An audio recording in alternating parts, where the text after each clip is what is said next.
It's the best Kiwi event in New Zealand, this. Crossing New Zealand in 1 or 2 days. Why do I do it? Because I love it.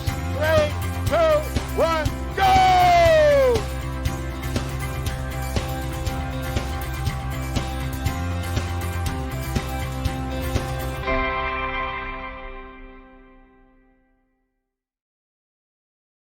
Hi, everybody. Welcome back to another Kathmandu Coast to Coast podcast. Of course, brought to you by the wonderful people at Team CP, your endurance coaching specialists. I'm your host, Angus Petrie. Alongside me, of course, the team captain, the one and only legend of Coast to Coast himself, Mr. Richard Greer. Welcome to another show, Richard. Yeah, good to be back. Looking forward to it. It's coming into Christmas, isn't it? It is coming into Christmas, mate. And we are season 4, episode 3 of our fabulous podcast supported by the Kathmandu Coast to Coast, designed specifically to help everybody out there get the best out of their journey from the west coast of the South Island all the way across, of course, to the east coast, running, biking, kayaking, bit more biking.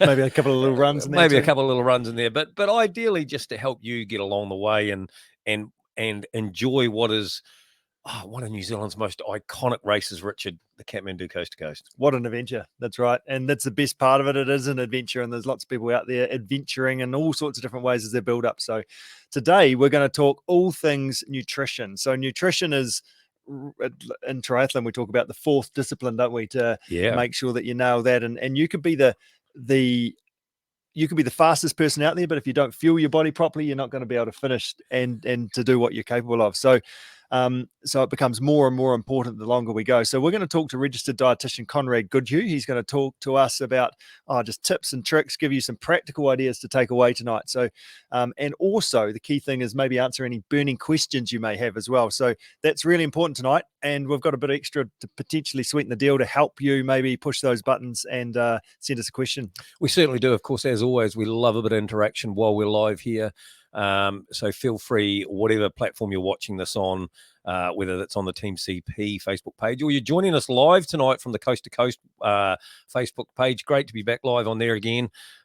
Send us a little message. We'll see that come up with a question if you got one, and we'll do our best to answer it. And of course, if you're listening to this post us being live, get a hold of Team CP, send them a message again over Facebook or however, and don't, like Richard said, don't be afraid to ask us a question along the way, and we'll answer for you. Mm-hmm. Absolutely. That's what the whole podcast is all about: upskilling, educating people so we can have a better time and have a bigger smile on our faces as we cross the finish line. And something we always love to do, Richard, is give stuff away, mate. We love to give other people stuff away. That's right. That's right. So what do we got tonight, Angus? Speaking of giving stuff away. Well, tonight we are absolutely stoked. Radix have come on board. They're a great supporter of the Kathmandu Coast to Coast, and they've said, hey, team, how about we get some good nutrition out there for people to use? So we've got a Radix prize pack to give away, which is 1 kg of protein powder or recovery smoothie powder, 5 breakfast meals, 5 main meals, and would you believe a personalised stainless steel shaker body? Good. Yeah, body. Good. You can have a stainless steel body if you want, but shaker bottle. So we're going to give that away. And someone during the show by answering a question. And we've also got Kelly Stone jumped in here and said hello. Well, how good is that? She's already in the draw. She just hopes nobody else asks the question. That's right. Good to go. That's right. So, keep listening all the way through to the end of the show. Like you said, we've got Conrad on tonight, going to talk some nutrition. That's right. We're also going to have a chat to Sophie Beaumont, who we've been following through for the last kind of almost 2 years because we missed the start line this year about what she's been up to. She's been adventuring over the mountain run, but having a bit of, let's say, fun in the kayak. So some interesting comments to share with you in regards to some paddling. And Sophie, I believe, is actually out bush at the moment. So you've actually done the thing and recorded a little blurb with her a bit earlier on. So it'd be great to hear how you got on with that conversation. Well worth a listen. Make sure you hang around. And of course, we'll finish the show off with whatever last questions are out there and bits and pieces. So stay tuned all the way through today's great show. Again, I've got to thank the Kathmandu Coast to Coast for having Team CP on board and having us a part of their great event because, we're pretty privileged to be a part of all of this. Pretty awesome, isn't it? Yeah, so we've got a few notes to share from the Glenn and the team at the Coast to Coast. So first of all, start lists are online. If you want to know who else is turning up and to make sure you keep them honest to make sure they actually make it to the start line. So that's online and ready to roll. Handbooks are also online, so you should be starting to have a bit of a look at that. They're rewritten every year, so make sure that we will be changes in there. If you've done this a number of times, make sure you do print that out, because your support crew will need that. But a good thing to sort of have a bit of a flick through and make sure you're up to speed with that. Race kit purchasing closes on the 13th of December. That's not very far away. So that means you get delivered in the start of January. So buying your coast to coast promo type gear.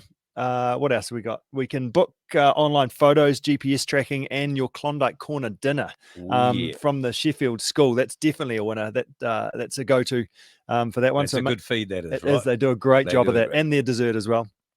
It's good. And then there's also a 20% discount thing going on with Inter-Islander Ferry as well. So you can sign that one up now as you're getting organised to come down south as well. Yep. If you're making a ferry booking, throw the promo code C2C 231 into the system there, and follow along. You'll be entitled to a 20% discount code. Now that is a 20% refund on arrival and when boarding, but it's a good deal from Inter-Island to get all you North Islanders down here for this great race. Yeah, good stuff. Nice. So should we crack on? Absolutely. I'm nutrition, eating, something I'm good at doing, Richard.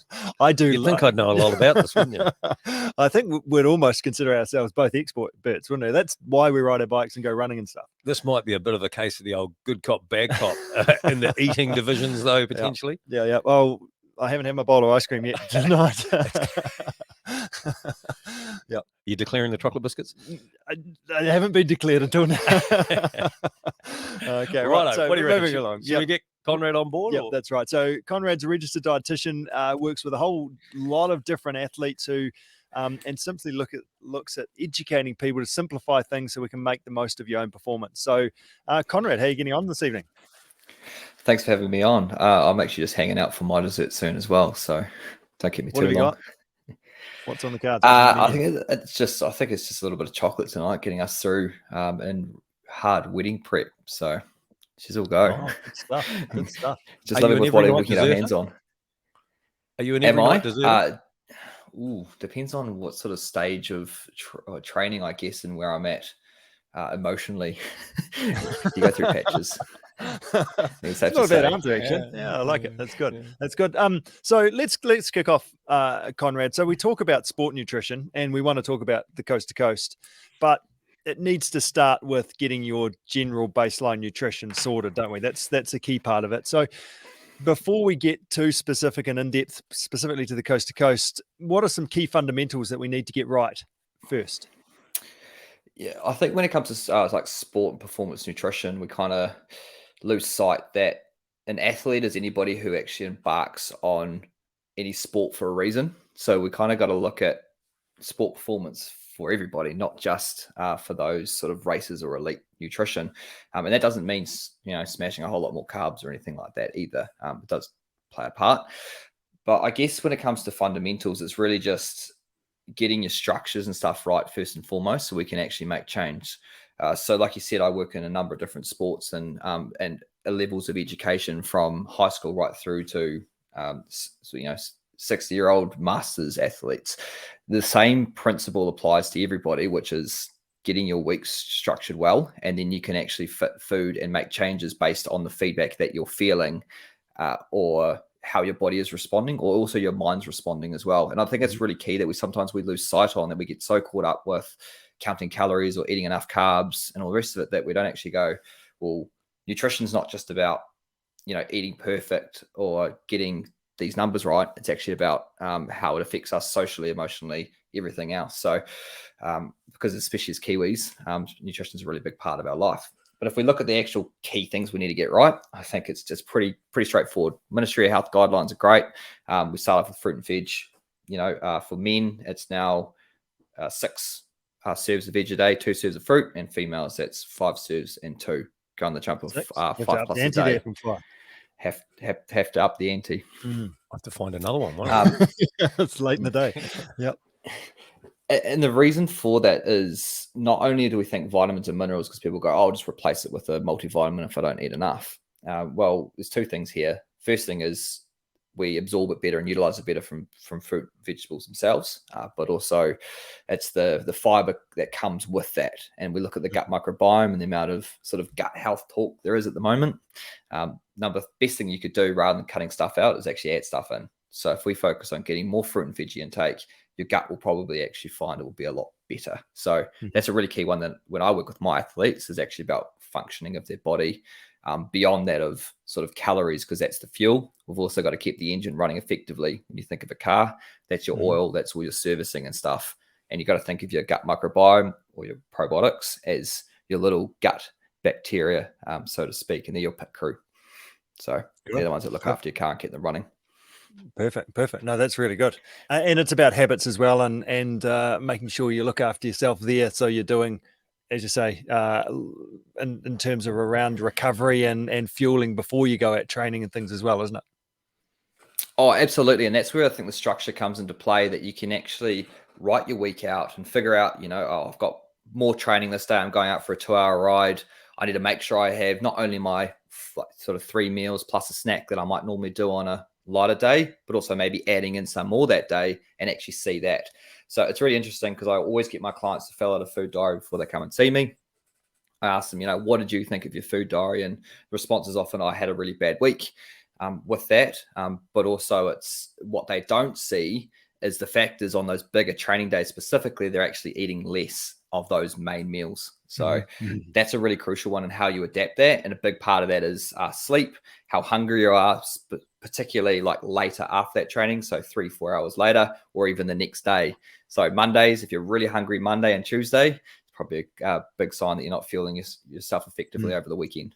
And that's often the thing. You're going paddling down the river, it's taking all day, and you're actually just not having lunch at all, are you? So you actually need to make sure you're doing more exercise and energy output than you normally do, but B, you're completely skipping a meal.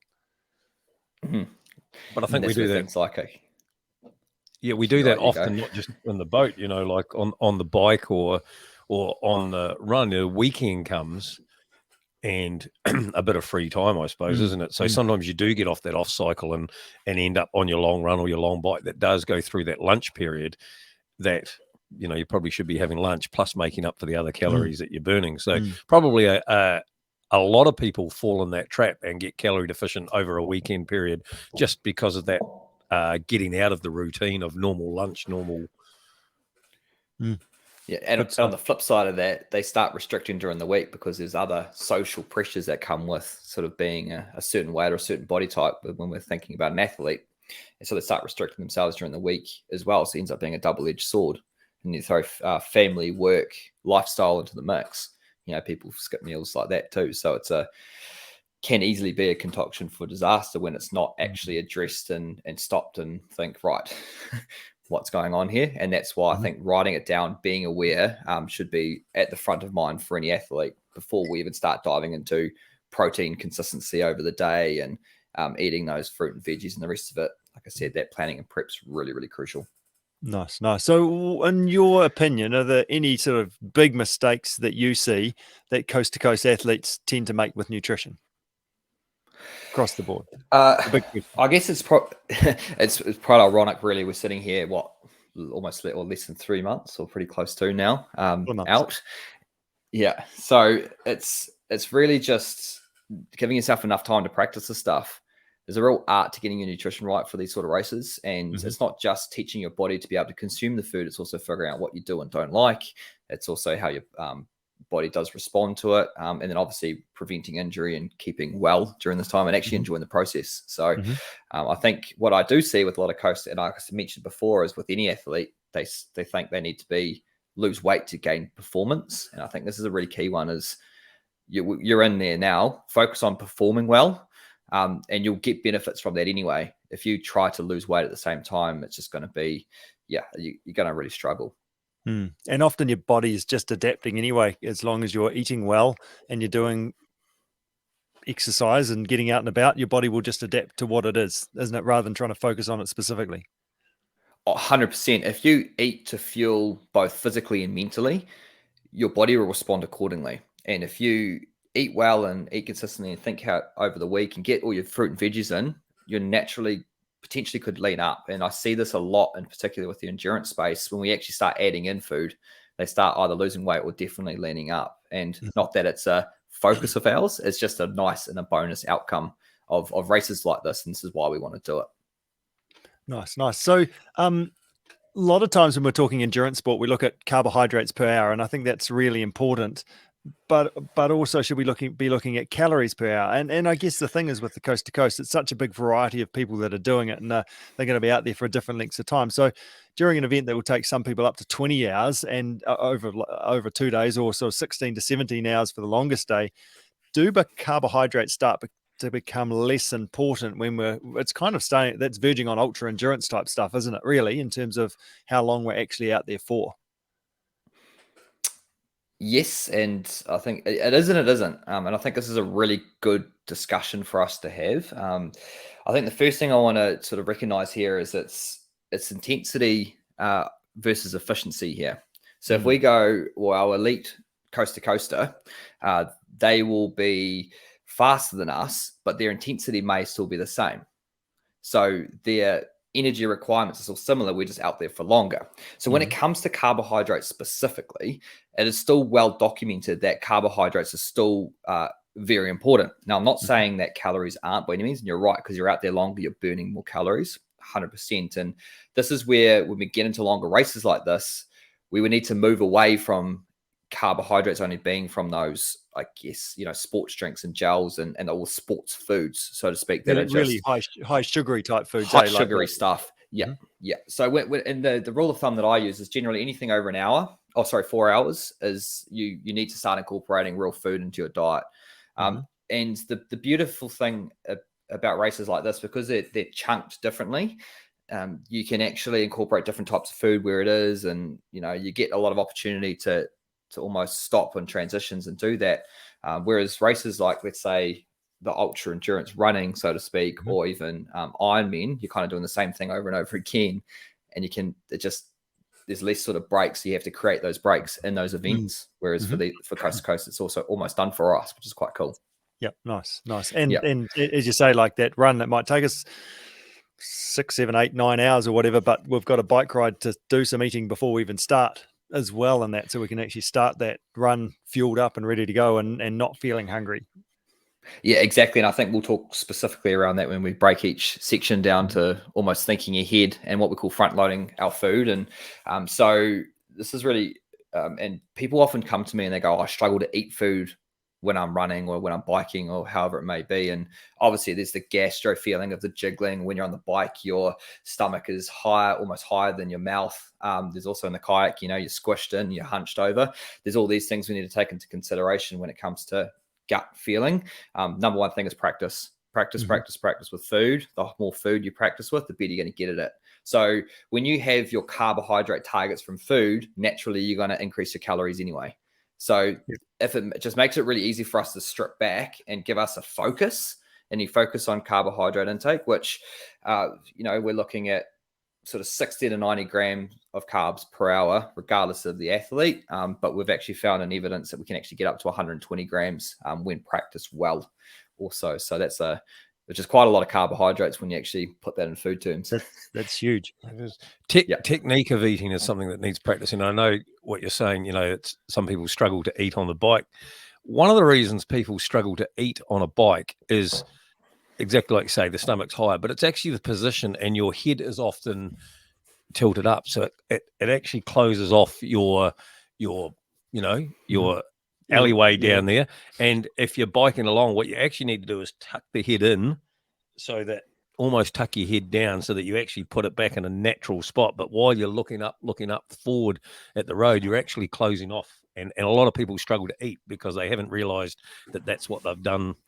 That's right. To their passageway. And even drinking, like actually turning your head sideways and putting your bottle on the side of your mouth rather than sort of trying to drink straight.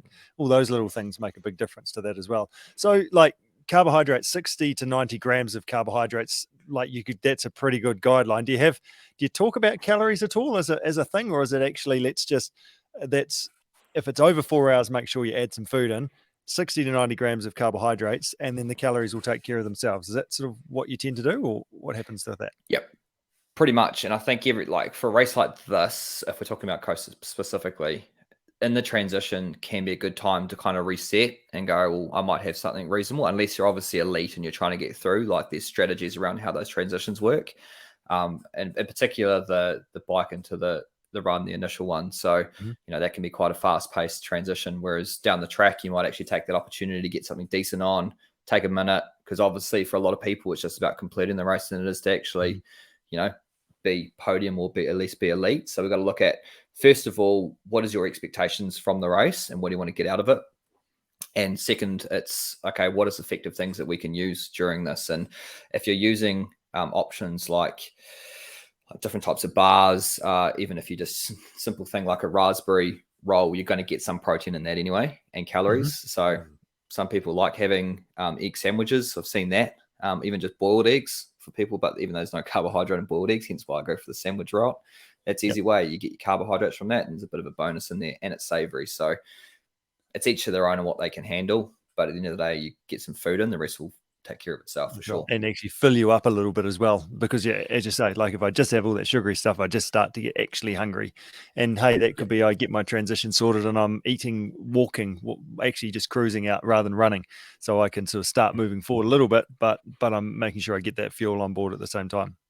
A good thing to get your transition people used to as well is the whole have, as a transition person, have something in your hand, have a banana, have a bread roll, have a whatever in your hand, so that when your athlete's sitting down to put his running shoes on or change his bike shoes or whatever, at least you can offer it to them there and then. And even if they only eat half the banana or 2 bites of the sandwich, it's something that they didn't have to go looking for themselves, that was presented to them. Nice. Maybe break it off so then you can have the other half rather than biting it off. Could you go through, let's get specific into each leg of the race, because I guess that's one of the key things we want to, as takeaways for people to try stuff and give us some tips from your perspective. So everyone is different, but and obviously those that are looking to compete versus actually just complete the thing. Let's start off with pre-race. So you've got sort of 60 minutes to sort of start gun going. What are some options that I could be looking at in that space? So obviously you've got some nerves, you've got the time of the day. It could be sort of 5 o'clock, 6 o'clock in the morning. What are your thoughts around what we should be having pre-race? 60 minutes is not a lot of time. If you start thinking about your race, it's good. Pre-race snack stuff, isn't it? Mate, it's brilliant that you've written that down, because I think this is what a lot of athletes come to me with, is like, oh, what do I do before the race? An hour before. And Coast is a long race, so you can kind of eat up to the race, unlike something like a marathon, which was straight out the gate. Even though Coast is pretty out the gate when you start anyway. But it actually, if you got to rewind right back to what you're doing the week of, and I think that's going to actually set you up for what you're going to do in the morning. And in particular, obviously, we try to carb load, our training's reduced, that's easy. But it's what's going on the day before and the morning of is really crucial. So a lot of people are traveling on the Friday, the Thursday for the 2-day and the Friday for the longest. What are you doing in that day to set you up for the next day? A lot of people are so focused on if they got all their gear, if they got everything, where their bikes are, where their kayaks, etc., where they're going, caught up in the race itself, that they actually completely forget to eat.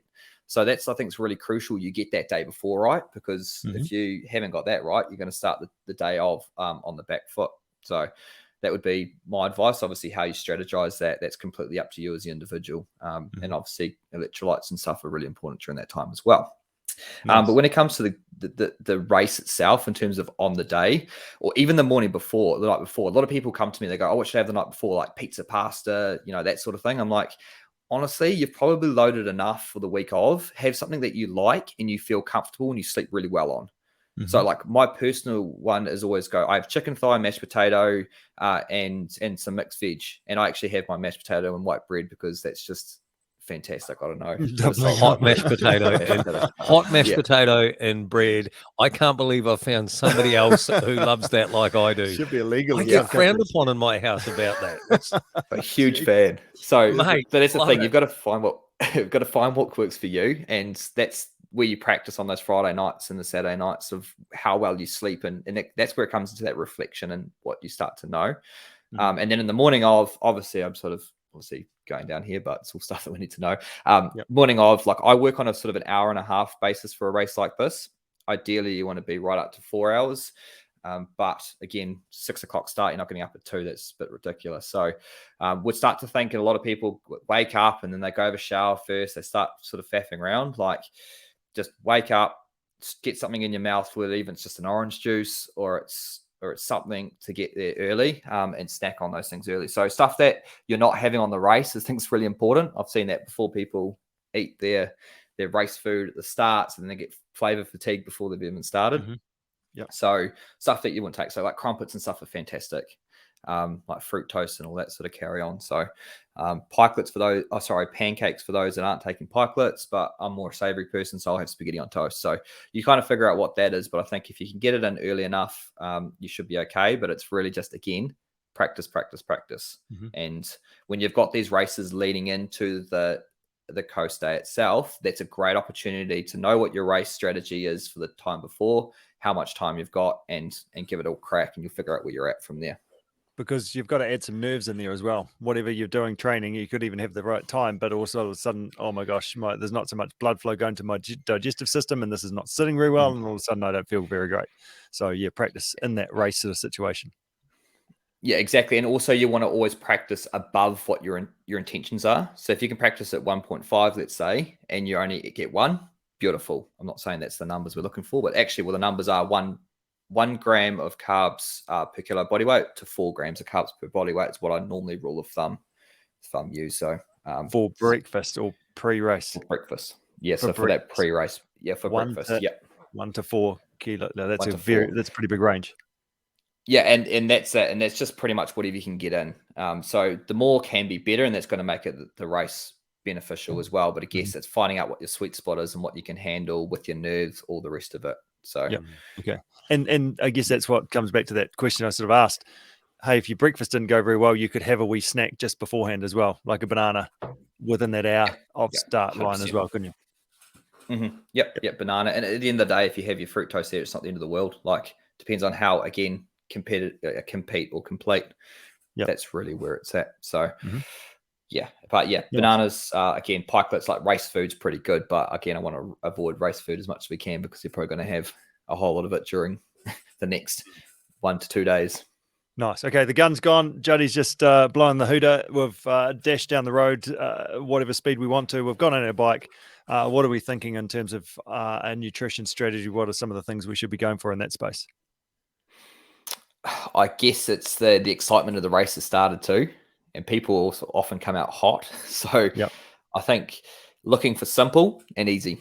So there's a couple of reasons for this is, well, first of all, a lot of coast to coasters are actually from rural communities. How much pack riding do they do? Probably not a lot. So the first thing is to actually practice pack riding and how you eat and how you're going to manage that. That's really crucial, because if you're planning on trying to reach around your back and grab something out, might not be very difficult. I've had a client that didn't want to take their hands off the handlebars, so we kind of made the little pouch in the front of the bike accessible, so they can kind of be a bit of a bird almost, or an ostrich. Because the whole way. Oh my gosh. It's just drinking bird. They literally just didn't want to take their hands off thing because I was petrified of riding in a pack. So we got to the point that they became a little bit more comfortable. But it's these sort of things we definitely need to consider, especially in that first one when you can really go guns blazing. And obviously we probably want to be a bit more food focused there, but just understand that the intensity is probably going to be a bit higher than potentially the rest of the race. So take that into consideration to your strategy.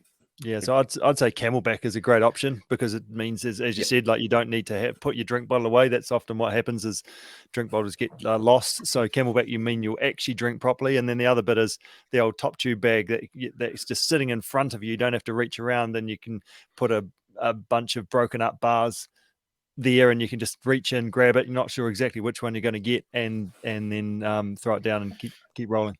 A good way to practice getting, and I can't say enough exactly. Say you need some bunch riding practice, and of course, Team CP, we're good at doing that. Wednesday night roadies in Christchurch, a little plug there, Rich. But a good way to practice getting food out of your pocket is, don't get food out of your pocket. Get your $1,000 iPhone and ride along the road and pull that in and out of your pocket a few times, because you're going to hang on to that, Yes. and you're going to get that right. So there's a good way to make sure you get it right. Hot tip: don't send me the invoice for your Jesus. broken phone, though. Yeah. Right. Moving along. Well, what about mountain run? Have you got any tips for the mountain run for us? yeah, I guess hydration is probably a really big part of the run here, and obviously there is a ample amount of river crossings, and we want to utilize those as much as we can. The less we have to carry, the better. So my advice in that space is set yourself up so you've got electrolytes on board that you can actually consume water. And I think, we haven't actually dived into hydration. We'll come back to that, I think, after this. But I think what I do, or what I encourage my clients to do, is grab a couple of soft flasks, have the electrolytes you need in them that you like, but also have a spare empty one with the powder ready to go in there. Or if someone likes to take electrolyte pills, that is also an alternative option that you can go through as well. So have that available in the back. So when you do a river crossing, open the cap up, scoop it up, whack it back on. That's your strategy. But it's really important that you know what your strategy is going into. And this is where actually structuring your race plan is crucial now. So you can actually go in and practice it when you're actually doing your Goats Pass runs to know where the creeks are likely to be and how effective that strategy is for you. So that's a big one for the run that I work on. But I guess it's also the second thing for the run that I look at. And now this is more particular for the longest day, purely because you're going into, we're kind of setting up for obviously that ride, but then the kayak where minimal food is going to be consumed. So for the 2 days, you can kind of get away with a bit more gels on the run. Whereas for the longest day, this is probably an area that you really need to practice your food and get that right. So, and working out whether you're better eating on the climb or on the descend, or whether tactical comes down. I know personally, when I'm climbing, I eat better and eat more real food. Whereas when I'm coming down, I'm horrendous coming downhill. So that's my focus point. I want something quick and easy, like a gel, if that was to fill that gap. So yeah, that would be sort of my two key things for the mountain run. Yeah, great. And gels are awesome, aren't they? Because you've got the sugar and salt there. It's basically a concentrated sports drink, plenty of water, and then away you go as part of that. Yeah, but food's a great option as well. And then the old Keith Murray trick from back in the day is ginger nuts are still a winner.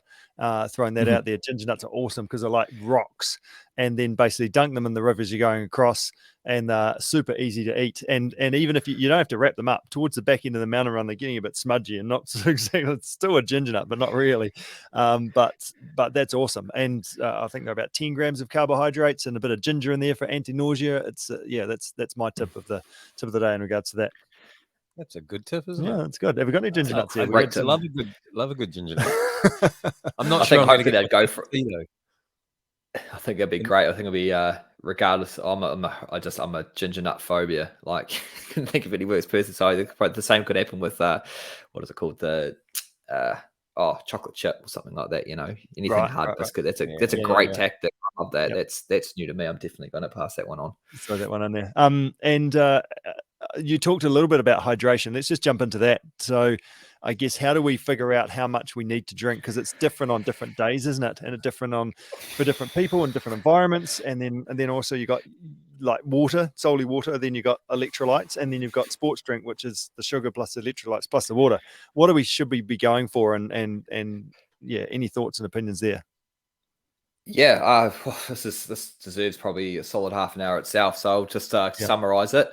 To get your understanding your even just sweat rates or what your needs are, is to literally just weigh yourself before a training. If this is all it has to be over 2 hours at least, purely because you sweat more in the first hour.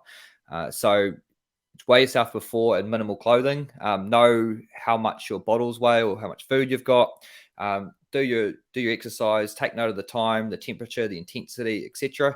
Come back, weigh yourself at the end, strip down to next to nothing, towel dry, get as much sweat off you as you can, jump on the scales, figure out what that difference in weight is, then figure out the difference that you consume. So whether that be fluid, food, what that is, add those together, and they'll give you your total sweat rate over that exercise, and just divide that by the time, and they'll give you your sweat rate per hour. And then they'll give you a fairly good ballpark in terms of what your hydration strategy should be. I sat down with a client today who was 1.2 liters an hour.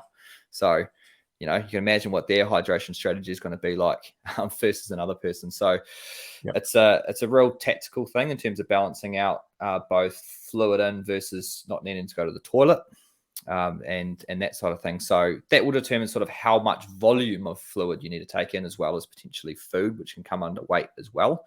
But it's really good to to test that 4 or 5 times, because there could be something wrong with that one. It could be just a day that you're more sweaty or more hydrated or sweating more. Who knows? Okay, so it's really important that we do it a few times so we get a ballpark number for us to work on.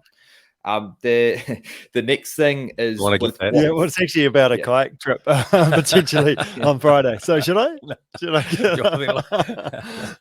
Feel like I should. I think your mind's turned off now. I think another question that's popped up here from Kate Russell on those same lines is, how much sodium should we consume? Like, is there some guidelines around?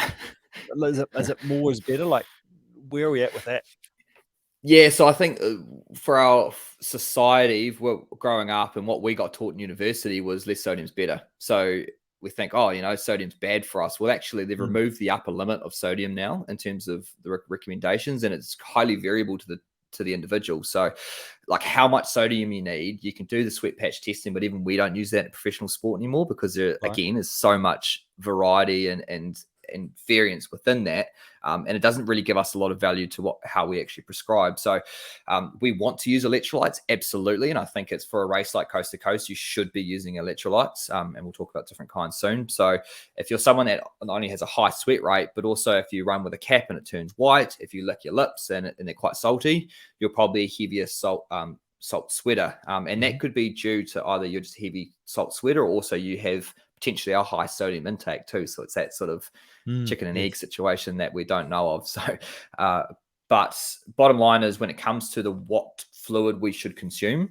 I guess it's having variety is key. So having water, but I guess you probably want to have an electrolyte as often as possible. And I do recommend that. Like, it is pretty hard to overdo the sodium, unless you're having heaps and heaps of pills and heaps of tabs. And I don't really want to put a number on it because it's so variable, but I have had some clients, the old upper limit, were eating that per hour. So if you have, let's say, a sports drink every second hour, you'd be fine. So in terms of or some sort of electrolyte drink. So when it comes to the difference between water, is just obviously water with nothing in it, and electrolyte, or what I say anyway, electrolyte is without carbohydrates. So that is literally just sodium, potassium, calcium, and magnesium, and those come in different forms. So if we look, like Pure Sport Nutrition have one, and there's things like Noon. There's Science of Sport. I think Go have one as well. It's like heaps of different types of just those or Musashi as well have a low carb option for you to have. And the benefit of a low carb is it's not as sweet. So what that does is, when you start getting that flavor fatigue, you still can actually consume water, especially if your sweat rate's high, without that feeling of like, I'm over this, I can't have any more. Then obviously the sports drink is basically the electrolytes plus carbohydrates, which is what we've used for years. And that's really important for the absorption of fluid itself. And I'm not going to dive into the science, but use that as a strategy to add your carbohydrate intake. And what people often come to me, they go, I don't like the sports drink, it's too sweet, I don't like it. The issue with that is you're actually potentially compromising 20 to 30 grams of carbs per hour that you could possibly be ingesting just through fluid. So that's where the strategy needs to come into place. And it's a really easy way to get those carbs in. So that's just a consideration when you are using different types, that you don't get caught up with that. And obviously you can use electrolyte capsules as well, which Pure Sport Nutrition do one as well. Nice. Cruising through the race. So this sort of, we're at a bit of half-time stage. You're either carrying on or you're stopping to have a bit of a sleep, etc., which has its own challenges as well in terms of recovering. You've beaten yourself up across that mountain run, and for those 2 days are having a bit of a rest before they get going again. What are some recovery strategies that we should be looking at for a race day and also training? Hard and fast. Really is get it in as soon as you can. You can get caught up with chatting to people and saying hello and all the rest of it, and suddenly it's 45 minutes away. So, and again, this is probably something I really want to make really clear. Get your crew on board with your plan and almost make you do it. So that means, so straight away is looking at get some sort of, whether it's a chocolate-based milk or a recovery protein drink that contains both carbohydrates and protein, is vital to have post race immediately. So don't worry about the sports drink. That's not that important. So what is it? So get that in first, you get that protein hit. But then when you look at fluids and rehydration as well, sip on things like orange juice and Coke are going to hydrate you better than what a sports drink will, or purely just water. So making sure we're actually incorporating that. Again, also carbo loading for those days in between. So it's liquid calories, and you're having something a little bit different potentially than what you're having on the race and potentially out on the run as well. And the other thing is liquid calories just easier to get in as well, aren't they? More calories 100%. without having to chew it and feel full. And those mammoth 45-gram protein drinks are unreal. Like that's it. When I have those at the end of some people's race, they just go for it. So if you get stuck, that could be an option for you as well. But then obviously using a powder and having that available in the back of the car, without those getting warm, that's another option you can have too. Yep, good stuff. Hard and fast, I like it. That's good. Hard and fast, yeah. And the next thing is a meal straight away as well. So trying to get that meal in as soon as possible. You won't be hungry, but I say within the hour. So you've had your decent, hit there with hydration and everything else. Now it's starting to just tinker away with the meal. Walk around with it in your hand. Even though you're talking to people, you're doing that, you'll eat it. Okay. You don't have to sit there and just be like, oh my God, I'm trying to get this in. Just have it close to you. The worst thing you could do is put it down and not think about it. Okay. So whether it's going down and sitting in the water to recover, sit there with it in your hand. Things like that are fantastic. Nice. And then what I try to do is sorry, carry on. Yeah. No, I was just going to say again, that's about being prepared, and that's like have something in a bowl. Simple things like in a container or in a bowl, so that you're not trying to hold a big plate or something. You've got something you can actually easily walk around with, right? So that's part of that crew and that planning and that strategy. Going, well, I'm going to need a feed, but let's be realist about this. Give it to me in something that I can just carry on with my day and chip away at it. Yep. And number one thing is you're going to have to like it. Don't have rice because you think rice is the right thing. Like if you like lasagna, have lasagna. If you like a bacon egg pie, just make sure there's some potatoes in there. Have that bacon egg pie with potato. Like, don't be afraid. If there's hot chips, get into the hot chips. Like this is, you figure out what the best option for you is. And obviously after that, again, is your another meal. And if you get dessert and stuff in there too, like I said, the school was supplying the meal, definitely get on board with that. Like that can be your meal, and have some of those other dessert and yummy options that you wouldn't have on the race available to eat.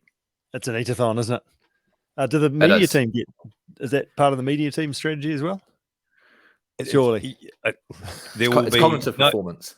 That's right. There'll be absolutely, like, I'm out. If there's no food involved or there's no free lunch, what's the point? I'm out. Exactly. And what about those longer stay athletes that are carrying on the bike ride? They don't get a chance to sort of eat lots of ice cream and things at night time there. They've obviously finished their mountain run. They're beaten up as a result of that. And it's a good opportunity to actually get some actual proper food while they're on the bike, sort of cruising to the paddle. Yeah, and that's an interesting one. I think some people kind of forget that as an opportunity. And again, it's strategy on the bike and how you're going to eat well for that. And your arms will probably be okay. Hopefully by that stage, you won't have too much of the T-Rex going on, that you can reach where you need to get to. But I think it's about having a crew, having something available that's easy. And that could be like the sandwich, and that could be, your ham and cheese sandwich is really good, or marmite and cheese is actually a real go-to for a savory option. And that's a really good go-to there. It's nothing that I'd sort of stress, I guess, too much about, but it is probably something that we really need to consider, because I'd hope that you'd be definitely on the run eating a little bit more food-based stuff as well to fill that up. You're not completely blind, haven't eaten anything, but it's kind of lunchtime. That's when people arrive. It's about lunchtime, so you want to be thinking about, okay, what can I have for lunch? So some pizza, some actual food. There's a question from Mark Coffee here in terms of what real foods would you recommend? Try boiled potatoes, white bread, jam sandwiches, etc. the other weekend. So but they're hard to carry. So I'll break through my list. Yeah, potato chips are pretty good. Boiled potatoes, baby food's really good. You can get the savory options for that as well. Pretzels are awesome. Obviously, your types of bars, all those different bars, Cliffs, M's, OSM, all that sort of stuff are fantastic. Cold pizza is an absolute game changer. You can even do quesadillas, are really good as well, which actually just get the cheese and it'll stack them on top. You're kind of getting double carb in a way if the pizza base isn't too thick, so something a bit different. So look, it's don't be fixated on what you can and can't eat on a race, because it's not race food. if it contains carbohydrate, like donuts, crying out loud, have a donut. Like I've Yep. had people do that before. It's whatever works for you. I'll tell you what's better than a donut is a cronut. That's one step better. That may be a bit messy in your pocket. You just wrap it in Glad wrap and then basically squeeze it out. And it's not. It's almost you almost might as well be having a gel. Pretty much. Sounds it. But the other thing actually I found recently that works really well is the like your recovery powders and things like that, your protein recovery, like your milky drinks, your chocolate milk drink. If you're going to have food, well, that's actually something that doesn't take heaps of energy involved. You don't have to chew it, and you can kind of slurp a bit of that down for something that's a wee bit different, especially because we're going to be sitting in the boat. We've got time to digest this stuff. So that could be another option as well. Again, trial it though. Yeah. So are we talking specifically with the kayak? Oh, we've just about jumped into that, haven't we? From the ride to the boat. So tell us about that. Yeah. So I guess this is where I think the biggest thing, and I've actually had a client do this as well, is actually lost their paddle, and that pretty much reaffirmed that we don't want to take our hands off, or we want to keep our hands on the paddle. That's probably a really important thing. So I guess it's looking at what options that you can have that are complete. And this is where I see people use like hospital grade food replacement. So like things like Fortisip, Ensure, that sort of stuff. But also you can go into things like Complan, Sustagen, which you can actually get from your pharmacy in a powder form. And I know a lot of people that you think about your hydration. Okay, how much fluid do I potentially need to have on my kayak? You can do your testing and figure out how much that is. Work out how much fluid you need to ingest. Then go, well, how many carbs do I need to get, and then pump that full of food. And you can actually create quite a good option for you in terms of those meal replacements that you again slurp away on and chip away at. That actually fills you out without actually having to get, I guess, your hands off the paddle and try to eat real food, because it's kind of a balance in between both. So that is what a lot of my athletes are doing. Yeah, and I think that's a great option. It's just a matter of setting that up so you can have a drink system that's actually available. Ideally, it's coming from your boat. Sometimes that's not always easy to do, but hey, on a camelback bladder, etc., or little soft flasks that are coming out of your PFD as well, all those things to have a play with. But yeah, if you can drink your food, that's obviously better. The other one I've had people do before is actually put a bit of duct tape around the middle of their paddle, hold their paddle in their teeth while they're unwrapping their bar, which is quite impressive on just to make sure that they don't lose their paddle, but also, hey, I just want to stay upright here and I've got all day, so I'm just going to make sure I get that food on board, unwrapping my banana, etc., as I'm cruising down. So that could be another option as well. That all things. Another option you could. Yeah, exactly. Another option you can do there as well is hair ties and tie your food that is already out of the packet, ready to go. So you can actually get your food into those bite-sized chunks, like your bars, and actually put them on the paddle, wrap them up in the hair tie, because they're obviously elastic, pull them off, and you might lose the odd one, but it's not the end of the world. At least there is options there, and the more options you have, the more likely you are going to consume and give those a crack. The other thing that we do as well is we actually put gels and soft flasks, or you can get actually gel flasks as well, and you can have those set up with straws or highly concentrated fluid. So that's another strategy there, especially for those that are probably gunning it. Yep, that's right. That's right. I think, again, don't forget, just practice this. Don't turn up on race day going, oh, what we'll do is we'll take this to here, or I'll do this to here. You should have all of this down pat by the time you get there. You should have tested how you're going to balance with your paddle and a rapid. Or for those that are listening to all these podcasts as they drive to the coast to coast, and they're listening to this one on the Thursday, just a shout out to you guys. Make sure you try it sort of as you're driving there, at least somehow.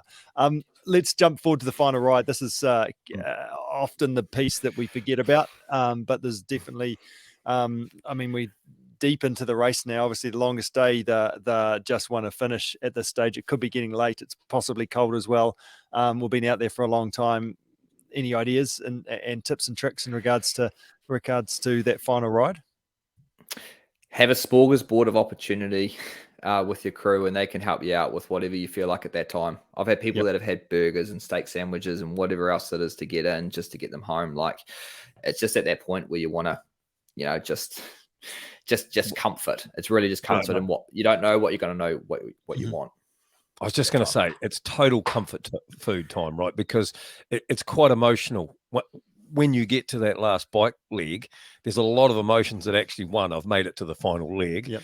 And somehow you think, oh, well, it's not far to go because I'm on the last bike leg, but actually I've Still got a long way. I've got a reasonable way to go. And it's easy to forget how far you've actually got to go and Yep. get emotionally tied up with the fact that I'm here and I don't need to fuel here. And 30 Ks in, all of a sudden she's a downhill slide. So I agree. It's a comfort food type sort of situation here. And as exactly as you said, have variety, have a few different options there. Because I mean, for 2 day, it could be hot and sunny, and it's hard to choose stuff as well. So having things that are like your baby food type options that you can easily sort of shoot down as well. Peter Stevens asked a question about caffeine, and this is probably quite a good time to sort of talk about that. What's your opinion on using caffeine in regards to racing? I was literally just thinking about that. This could be an opportunity if you are into energy drinks. Could even be your shot coming out of transition, flat one in your bottle. You can put Coke in your bottle if you really want to.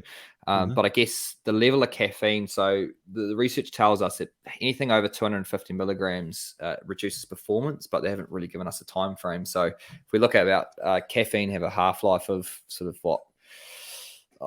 It stays in your system. It's got half-life about 6 hours-ish, or 5 to 6 hours. So it stays in your system for 8 to 10. So theoretically, if you look at how long the coast is, you might need double that over the course of the race. So obviously, if you're someone that likes coffee in the morning, have your coffee in the morning. And then what you might do is scatter caffeine hits throughout the race itself. If you are someone that does like using caffeine, there are more gels out there as well that have a compound called theanine in it, which can help mitigate the negative effects of like the caffeine jitters, so to speak. And that can really be useful moving forward. But you can use, but those are more in your like really high caffeine, like we're talking 200 milligrams of caffeine type options that are really big hits, but we don't see that much here in New Zealand yet. But just the 30 milligram or to 30 to 60 milligrams of caffeine in a hit. So coffee's got sort of ballpark 90 milligrams of caffeine in it for a single shot. So if you work that out, how much can you handle? Give it a go again. See where you put it in there. So I often say potentially coffee at the start, might have a couple of caffeine gels, scattered throughout the race itself, but then maybe a no-dose at the top of the climb on the mountain run. And then, of course, if you're doing the longest day, you might have one before you jump back in the kayak as well. And then you just have an energy drink that's going to get you home. That thing you talked about, half-life, that was how long it takes to actually break your body to break it down and sort of it to not have an effect anymore. So you said 10 hours. Is that sort of the whole lot of it gone, or is that half of it gone? Sorry, no, the half-life is 5 hours. So 10 hours is it completely pretty much out of your system is what it tells us. Some people slightly faster, some people longer. Yeah. You're having like gels that have 30 or 50 milligrams of caffeine in it. That's adding up in your system and adding up in your system. That's why those work, don't they? Because if you had like a massive 200 milligram hit, well, then it's just one great big thunk, and then it obviously can stir your stomach up and give you the jitters, etc. So if you have those caffeine gels, they actually work because it's lots of little steps of caffeine, and it's going to take you through the day. Yeah, and that's where just like you'd calculate your carb intake, you'd just take note of how much sort of caffeine intake it is over the day. So we're not either clumping it too close together or we're consuming too much over the day, but also make sure you're consuming enough as well. And again, it's that balance. Is it also depends if we're a coffee drinker too? If we don't have caffeine, it's not something we normally do. Is that a thing these days? There's actually a really interesting study that came out, I think it was about 2 or 3 years ago, where they actually looked at this, and they found that those who drank coffee consistently, the performance was the same, but those that drank coffee consistently, coffee consistently would have less negative effects. So look, there's two groups here. We've got the high coffee drinkers. Their performance was there because the caffeine, they could consume more caffeine up to that 250 milligrams without the negative effects. So that was actually where we think, should we reduce caffeine before we go and race? It's can be almost a placebo effect based on the science, and that has changed a little bit. And I guess it depends on what study you look like, but as the body of evidence and what we've seen, it's a case by case. But bottom line is you don't have to reduce your caffeine intake the days leading into the race to get the maximum benefit for caffeine. There you go. On the Look race. at that. That's and great what news. can my stomach actually handle as well? That's a big thing with caffeine. Correct. Good. I see Kate Russell here has also asked, what are the best types of sugar to look for in products to eat during the race, and what ones should we avoid so that we don't get stomachache? But I think, again, this is just a bit like everything. It's kind of an each to their own thing, right? I know that I've been through a multitude of different brands of gels, sports drinks, whatever. Some things have done me in terribly, and some things, you've consumed and can't consume anymore. Like there's no way you'd ever go back there. And some things my stomach is really, really good with. I guess it's a much, Conrad, in that space, that a lot of the stuff is a trial by error thing. And Yeah, I guess is that sort of talking about fructose and glucose and sucrose and the type of sugars? Is that part of that thing that we're thinking about as well? Yeah, I think there's probably a couple of things we could cover here. The first thing is that specifically glucose, fructose, co-transporters, all the rest of it. It's science-driven data. And don't get me wrong, if you eat 90 to 120 grams of solely glucose products, so whether that be glucose, dextrose, maltodextrin, you probably would have some gastro upset because we can only absorb so much in our gastrointestinal tract. We can train our gut to get more in, but this is why we talk about having fructose and glucose, what we call carbohydrate options, I guess. But when we eat real food, table sugar is a combination of sucrose and glucose and fructose. So it's a combination of both anyway. So unless you're literally eating straight carbohydrate from supplements that are maltodextrin only, you're probably going to have some gastro issues. But if you're eating real food, that shouldn't really be the case. So I hope that's answered that question in terms of those. So what you're saying is if we include some real food, it'll soften the effect of potentially those sugars that might stir our stomach up. Yeah, and most supplements nowadays would have a combination of both. You could dive into the world of IBS, but that's a clinical issue, and that needs to be dealt with one-on-one, not Googling, please. And also if we talk about sort of types of sugar in terms of, should we be using raw sugar? Should we be using those are like your natural sugars, sugar. At the end of the day, regardless if it's white and on the table or if it's, comes in some sort of form of fancy name that comes out, at the end of the day, it affects the body pretty much the same way. Yeah, nice. And there's a final question here that's probably useful to throw out there that's just popped up. What's the effect of having too many gels during the race? Because we talk about like lots of carbohydrates. That's all really very well and good, but obviously she can stir the stomach up and that can be a bit nasty. How do we sort of get around that and how do we manage that?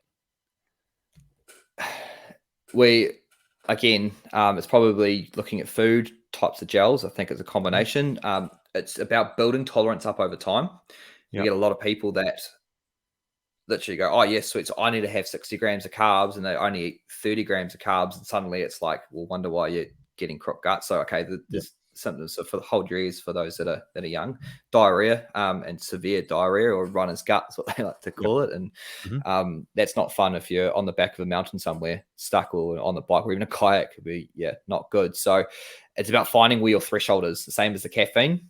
It's actually figuring out what is your limit. But the thing is you can train your gut to handle more. It's just increasing tolerance over time and building that up and just practicing. And what we always say is train high. So what that means is if your intentional intake is going to be 80-ish grams, 90 grams on race day, train higher. Then you're actually teaching the gut how to handle it. And that's about knowing your numbers, isn't it? Knowing sort of how much you actually had today. But like, is it also fluid? Like actually make sure that you wash it down with some water so you're not just having lots and lots of sugary gels. If you dilute it a little bit, it becomes more doable.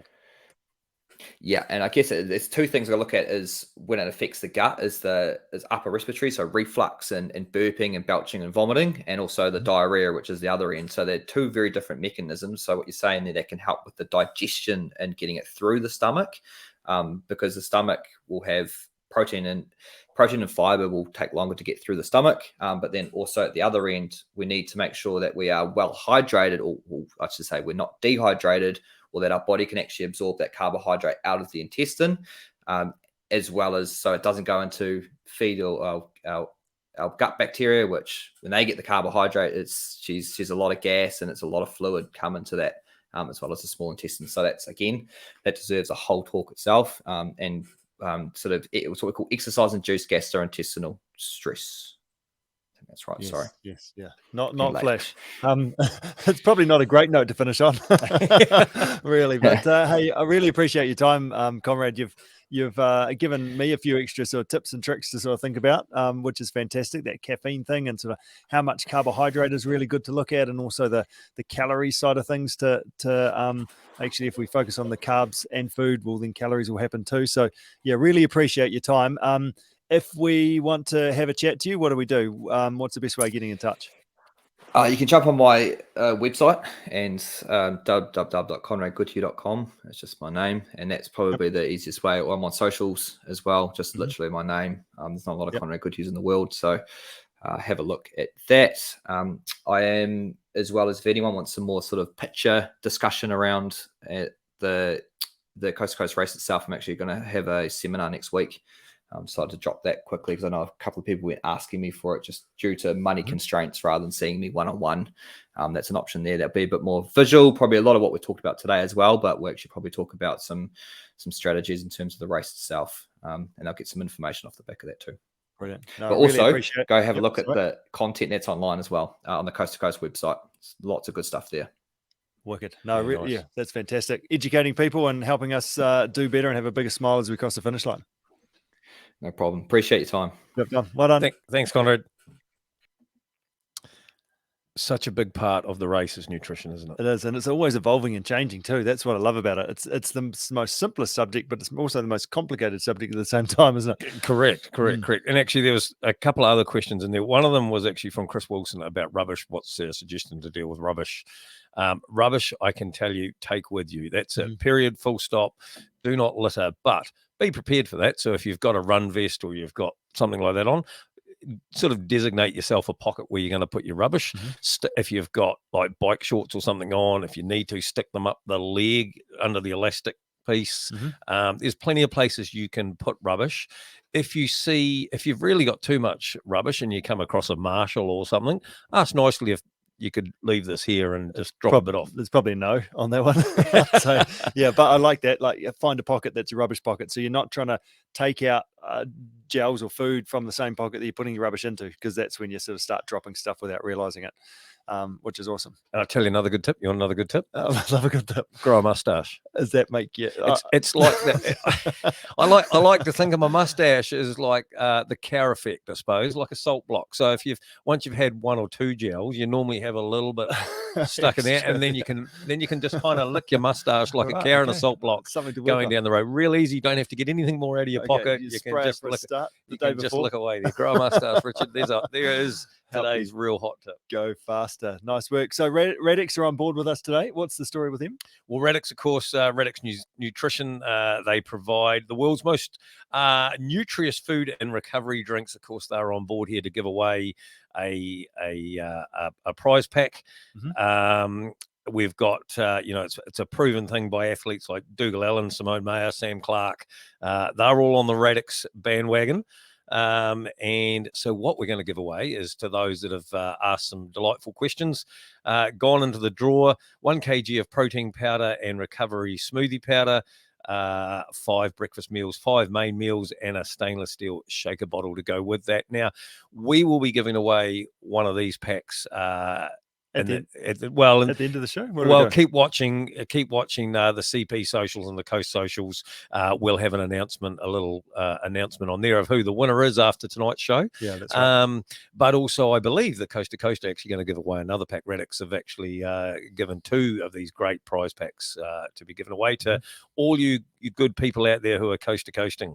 And they also deliver nationwide. Head to their website and hunt them down. So, I mean, that recovery smoothie would be a great option to have potentially in the boat that they do as well. So some really good options there just to get that nutrition into you as you go. So as we mentioned at the top of the show, we had a chat to Sophie. So let's jump on board and I hope you enjoy Sophie's chat about her kayaking experience. Pretty good. I look forward to watching this here now. Okay, I've got Sophie Beaumont online. Sophie, how are you getting on today? Yeah, good. How are you, Rich? Yeah, good, thanks. Hey, thanks for joining us. You are not in Christchurch by the looks of your background. Looks like you're somewhere sort of semi-relaxing. What's going on? I'm in St Arnaud. I'm heading up to Blue Lake in Nelson Lakes National Park for this week. I'm going hut wardening with Dad for a week, Good. which should be pretty fun. So we're just sorting through a week's worth of necessary food and also a week's worth of treats. Good stuff. So top of the South Island, hanging out in a dock hut, checking to make sure people are safe and checking hut passes and all that sort of stuff, eh? Yeah, I'm looking forward to it. It'll be cool. We get to sit there for a couple of days. I'll do a couple of big missions while we're up there. I've got my running vest packed, so Good. Should be good. Yeah, good stuff. Good stuff. So give us an update. Last time you were busy at school, there was lots going on. You were away doing all sorts of trips, getting kids out and about into the outdoors. What's been happening over the last month for you? Maybe a trip or two across the course even, I've heard. Yeah. I mean, school's wound down for the year. I'm a private school sellout, so I'm officially done for the summer, which is pretty cool. That's cool. And this weekend did a bit of time on the course. Kind of hadn't planned it, but had a really great crew. Did a paddle of the gorge on Saturday. It wasn't my best. It was my first time in a new boat. I put a hole in that new boat, so that's not great. But you know what? These things happen. It's not the end of the world. And for anyone who's heading down the gorge, Rock Garden 2 is something else. And just be prepared for a swim.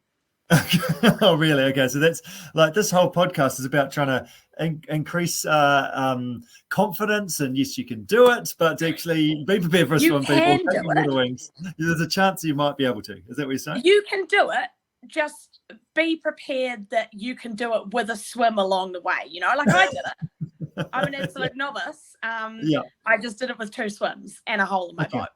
Okay, so do you want to just talk us through that sort of moment or the line that you took, the moment that you thought this is not good, not good, not good? What was going on? Did you sort of come in, was it a bit of a convergence, or was it a big wave train or a big rock in the middle? What was going on? Well, the second rock garden, I don't think that's where I got the hole, but I did take a swim there. I think it's a steep drop in. I mean, it always is, but it was probably the biggest wave train I've ever seen with a big hole. Like, I reckon it was about 2 meters deep, and I fell into it sideways.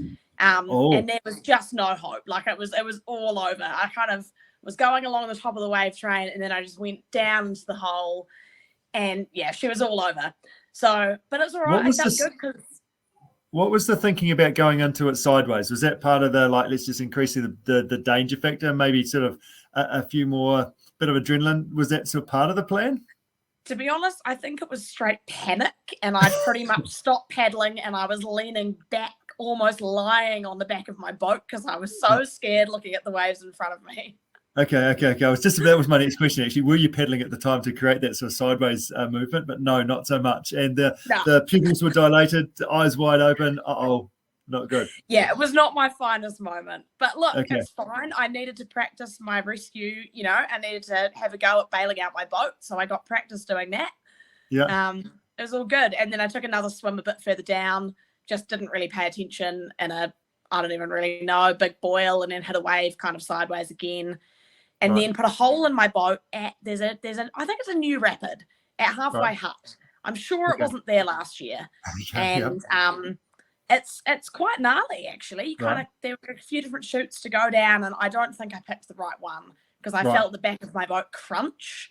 And sure enough, my friend Becca yelled out at me maybe 10 minutes later, there's a big hole in your boat. So, and you would feel it sloshing around as well, the water in your boat? I could sort of feel the water creeping up my legs, but I just chose to ignore it for quite a long time. Yes.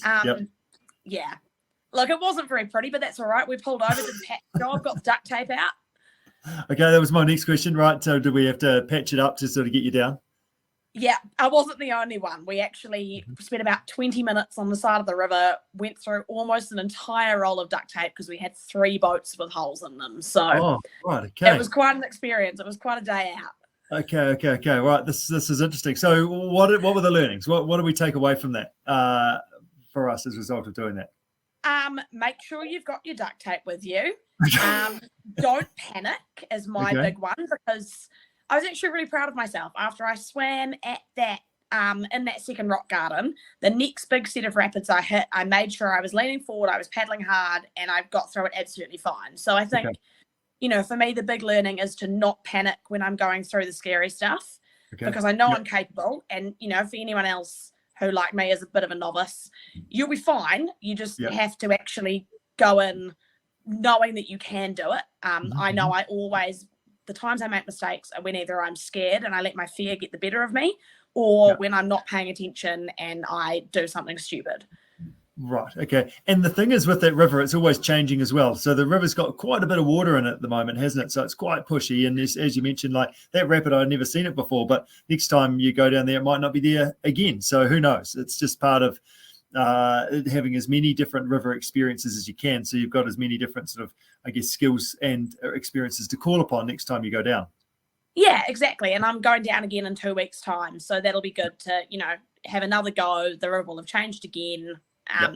As you say, good to get that different experience. And what's happening with your boat now? How do you get that fixed? What happens there?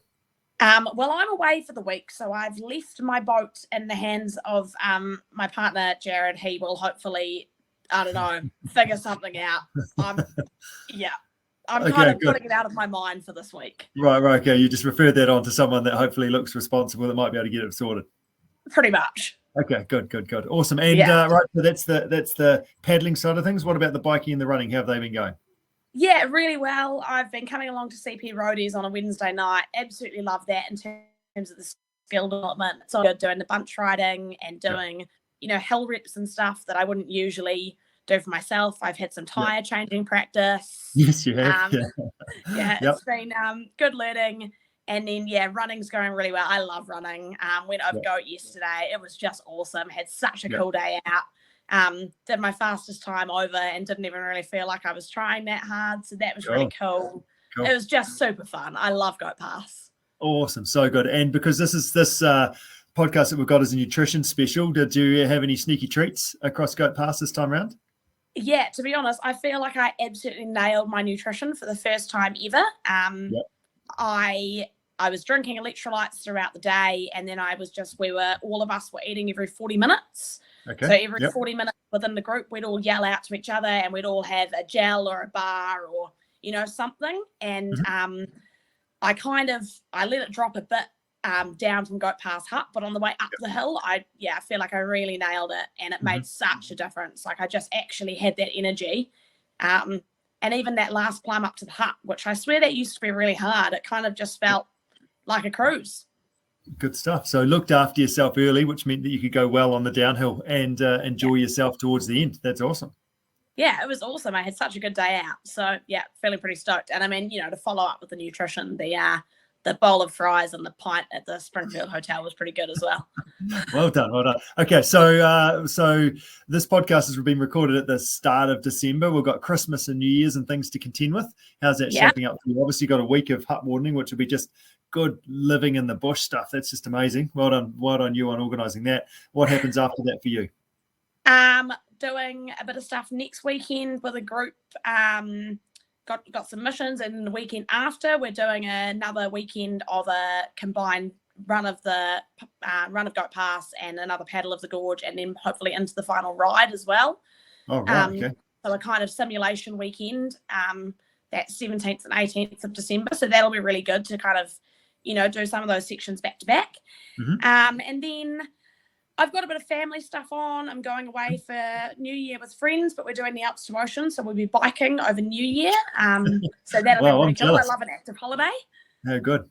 Yeah, and then lots of training throughout January. But I mean, I'm really lucky at the moment. I don't have kids, and I basically just get to chase the sun around the South Island. So I will be driving around the place with a boat and a bike on the roof and basically chasing some sunshine and doing some training. Good job. Lots of adventures. That's exactly what we want to hear. Well, all the best. Have a great time in the bush and have heaps of fun adventures. And thank you for your stories about river madness and falling out. And all the best for getting that hole fixed. Awesome. Yeah, thanks, Rich. I will. Hopefully by the time I get home, the hole will be fixed and I won't have to think about it again. Well done. Well played, Sophie. Thanks heaps. We'll catch up soon. Cool. See you soon. There's a hole in my kayak, dear Liza. But the good thing is that Jared's just made a note here is that I've generally fixed it. He's already got it sorted. Good.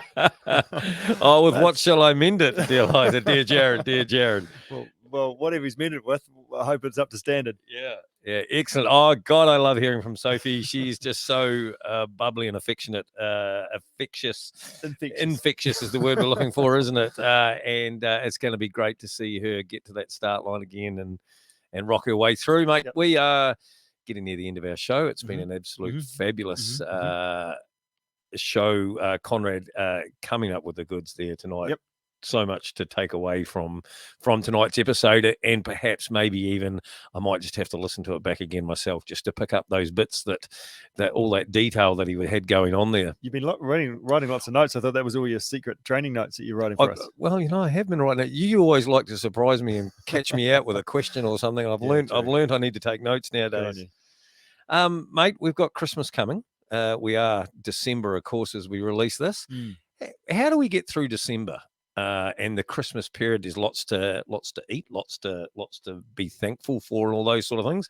Do we get concerned about that? Do we just let it happen? I guess the hardest thing often, like we talk a lot about routine, don't we? But that sort of routine goes out the window a bit. Most people have got a bit of time off, and it all sort of it can get a bit tricky, get a bit stressful. I want to do my training. I've got this coast to coast business is actually coming around pretty soon. But I guess the first and most important point is balance, and also just be where you need to be. Build some brownie points up is not a bad thing. So hey, have some time off. A lot of what we get when we're training is actually just confidence that I can do it. When you have a few days off, you start getting a bit anxious, like, oh, I don't feel fit anymore. But it's not true. Like your fitness it's not a thing that goes up and down super fast. It builds over time and decreases over time. So just be a bit kind to yourself. Make sure you actually have a holiday. Make sure there's some flexibility and some time to do stuff, and maybe do some different stuff. And have some adventures. I think we shouldn't talk about training. We should talk about adventures and having fun, and the training kind of happens as secondary because my body's adapting to this. So I think along those lines. And I think the other thing is just if you are busy and you don't have time to go and do what you normally would, just quality, just go well, feel good doing it, and have some fun at the same time. Don't break your leg on the water ski, though, will you? Oh, yeah. Pull your hamstring off your bone. Those summer activities on the water and, all of those sort of things going on. You're not 25 anymore. Not 25 anymore. No doubting that. That's for sure. No, I agree. I think the most thing is enjoy it, and the reward will come out the back end of that as well. That's right. We want this whole coast to coast thing to be sustainable, to be fun, to be able to be thinking about, I want to do this again. So I guess be aware of that, and so if you can do some planning around that makes a big difference. So everybody knows the 27th I'm going to go for a big paddle day or whatever, but negotiate that and make that work to make sure it's not a surprise. Yeah. And we mentioned before that the handbook's out, the handbook's online, which means, of course, the compulsory gear list will be available on there. No better time. It's just about Christmas. So no better time to drop that Kathmandu catalogue on the table at home. Hopefully your partner might look through it and find those bits that you've circled that you need for your compulsory gear, and Santa may bring some of that stuff. Great time to check all those things off and get involved with Kathmandu and tick off that compulsory gear list. That's right. Yeah, Santa, if all else fails, just go and sit on Santa's knee and hope for the best. That's right. Yeah. Do I need to leave the catalogue here for you, for me?